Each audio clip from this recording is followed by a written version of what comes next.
Breaking news, stop the presses. Gennady Triple G Golovkin versus Danny Jacobs is on. We finally got an agreement. Got everything squared away. So Madison Square Garden, here we come. March 18th, 2017. Pay-per-view, of course. I mean, obviously, when you got two guys getting paid what they're going to receive, the only way that the promoters and all tied into the fight can pay for it and make a profit, hopefully, or at least break even, is to make it a pay-per-view event. Regular HBO wasn't going to do. So Triple G, 36-0, 33 knockouts, takes on Danny the Miracle Man Jacobs, 32-1, 29 knockouts. Now, we already know about Gennady's knockout streak, 23 in a row. But Jacobs has stopped quite a few in a row also. Boy, it's not. I'm working off of just some info I got from an insider, so just telling me that the fight was on. But I know Jacobs has had, I think, maybe 12 in a row. So, I mean, you're looking at two punches. You're looking at a matchup where don't see this one lasting long, folks, whatever way it goes.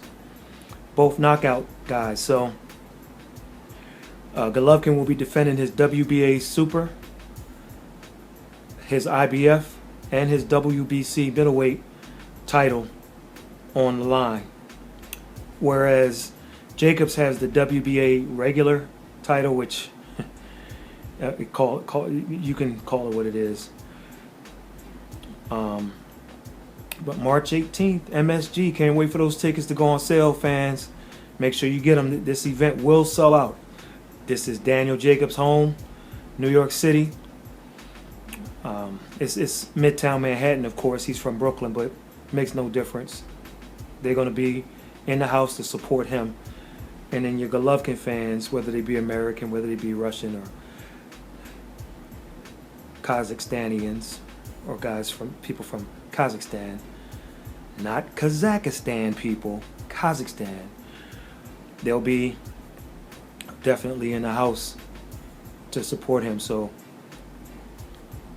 the ball's in your court now, Saul Canelo Alvarez. I mean, who are you going to pick?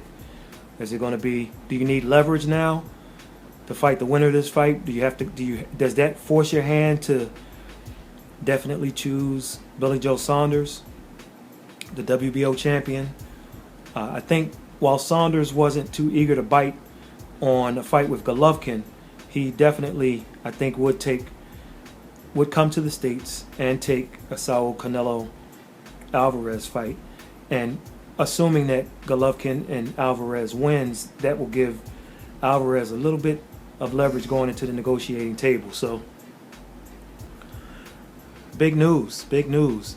Danny Jacobs' only loss was back in 2010 against Dmitry Pirog, in which he was ahead on all the scorecards, and he got stopped.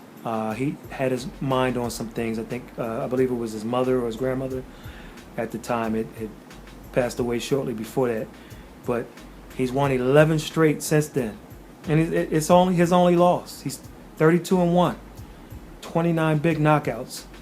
So I'm excited. I think the world is excited, and this is Gennady Golovkin has beaten legitimate middleweights, guys who the current crop of middleweights and even super middleweights, if they fought, they got a chance of losing, a good chance of losing.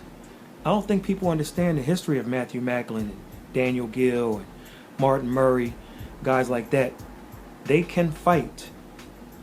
You can ask Sergio Martinez about Martin Murray.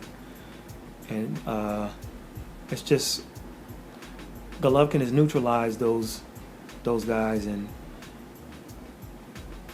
people without knowledge of how good those fighters are really wouldn't know. On a side note, after Perot beat Jacobs, the fight that was going to happen shortly after that was going to be Golovkin versus Perot. Perot got into an accident, and he just it pretty much ended his career. He hasn't fought. So this is fantastic. This is a potential fight equivalent to a Hagler Hearns, equivalent to a Shabransky versus Barrera, where you just have multiple knockdowns, or both guys being hurt, what have you. But good matchup. I'm glad it got done. Team Jacobs, I think, I wasn't at the negotiation table. All we can do is speculate. But when they realized that the $1.9 million offer, the $2 million offer, what have you, initially, it may not have been it would have been a career high payday for Jacobs. It may not have been to his liking. However, if this fight would have gone to purse bid, you're looking at Golovkin getting 75% of the purse to Jacobs 25%. And when you put it in that type of perspective, I think the best thing happened, and we have ourselves a fight. Can't wait. March 18th, couldn't come here fast enough. And we were at Madison Square Garden when Golovkin fought David Lemieux, and Chocolatito was the co-feature. And he fought the Hawaiian Punch. And there wasn't a seat available in the house. And I'm talking from the nosebleed section to above the nosebleed section to the basement. There was not a seat in the house. And it did about 100, it did over 150,000, close to 200,000 pay-per-views, which was laughed at the time. But then when you look at the Ward, the Kovalev versus Ward numbers, about 150,000. You look at the Crawford versus Postol numbers, pay-per-view numbers, which was about 50,000. The 160, 170, whatever Golovkin versus Lemieux did, doesn't sound quite so bad now, does it? And then you look at Saul Canelo Alvarez's last fight, which I think did either slightly below or around 300,000. So listen, you have to look at the market and what's going on and realize that Golovkin did respectable numbers. Hopefully respectable numbers will be done here. Bottom line is this: if Golovkin wins, if Saul Canelo Alvarez wins, and they both and they decide to fight in September or what have you, it's a fight that should do over 1 million either way, no matter what they do with these other opponents that they fight. So of course we'll give a prediction, we'll give a breakdown, but breaking news once again: Gennady, Triple G, GGG, Golovkin, 36-0, 33 big wins by knockout. He's the WBA Super, the IBF World, and WBC World middleweight champion. Will put his titles on the line against Danny, the Miracle Man Jacobs, 32-1, 29 knockouts, and he's the WBA regular middleweight champion of the world. This fight will take place March 18th, Madison Square Garden in New York on HBO pay-per-view. Be there.